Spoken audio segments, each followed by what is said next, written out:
What would your life actually look like if nobody could see it? Not your car, not your clothes, not your apartment, just your bank account, your debt, and your monthly stress. Because for most people in the US and Europe, those two lives are completely different. The visible life looks stable, sometimes even impressive. The invisible life is a cycle of payments, pressure, and quiet trade-offs. And strangely, everything begins to change the moment you stop trying to look rich. Let's take a normal scenario. You're 26. You have a decent job. You earn around $4,000 a month after tax. It sounds fine on paper, but then reality starts subtracting. Rent takes $1,400. Your car payment is $450. Insurance, fuel, subscriptions, another $300. Groceries and basic living, $500. You haven't done anything irresponsible yet, and you're already left with around $1,350. Now layer in the invisible parts. A student loan payment of $300, a credit card minimum of $200, and maybe a few small lifestyle upgrades, eating out, better clothes, small trips, another $400. Now you're down to roughly $450, and that number isn't savings, it's margin. Margin for emergencies, margin for mistakes, margin for life, which means there's almost no room to breathe. Here's the uncomfortable part. Nothing here looks extreme. No luxury watches, no private jets, no reckless spending. Just a normal life in a system where normal is quietly expensive. The problem isn't just spending, it's the structure. Most financial decisions are made based on how they look monthly, not how they behave long term. A $450 car payment doesn't feel like $27,000. A $200 credit card minimum doesn't feel like years of interest.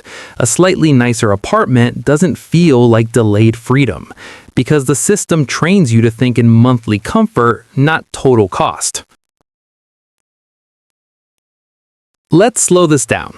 That $450 car payment over 5 years is about $27,000, but that's just the payment. Add insurance, maintenance, and interest, and the real cost moves closer to $35,000. Now imagine if instead of upgrading your lifestyle to match your income, you delayed that decision. Even saving $400 a month for 5 years gives you $24,000. Same cash flow, completely different outcome. One creates an obligation, the other creates options. So why do people choose the first path? It's not ignorance, it's identity. In the US and Europe especially, your financial decisions are often tied to how you're perceived. You don't just buy a car, you buy what it says about your progress. You don't just rent an apartment, you choose what matches your social circle. You don't just spend money, you try to align with an image. And that image is expensive to maintain. Because once you start trying to look financially stable, you become less financially flexible. At low debt, life feels manageable. You still have choices. You can adjust. You can recover from mistakes. At medium debt, life becomes structured. Your income is already assigned before you earn it. Decisions become smaller. Risks feel heavier. At high debt, life becomes reactive. You're not planning anymore. You're responding. A small emergency feels like a setback. A missed payment feels like a problem. And time starts working against you instead of for you. Now here's where things quietly change. Not dramatically, not overnight, but permanently. It's the moment you stop asking, what can I afford monthly, and start asking, what is this costing me in freedom?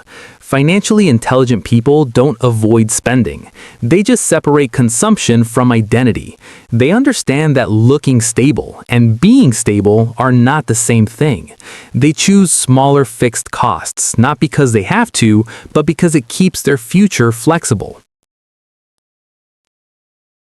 If nothing changes, the outcome is predictable. Income rises, but so do expenses.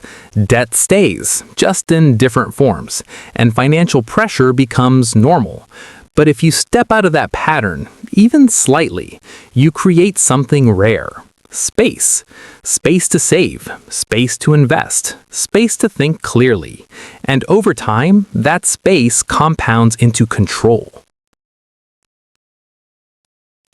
There's no dramatic turning point here, no sudden breakthrough, just the quiet realization that most financial stress doesn't come from earning too little. It comes from maintaining a life that was designed to be seen. And once you stop designing your life for visibility, your money starts behaving differently, more stable, more predictable, more yours.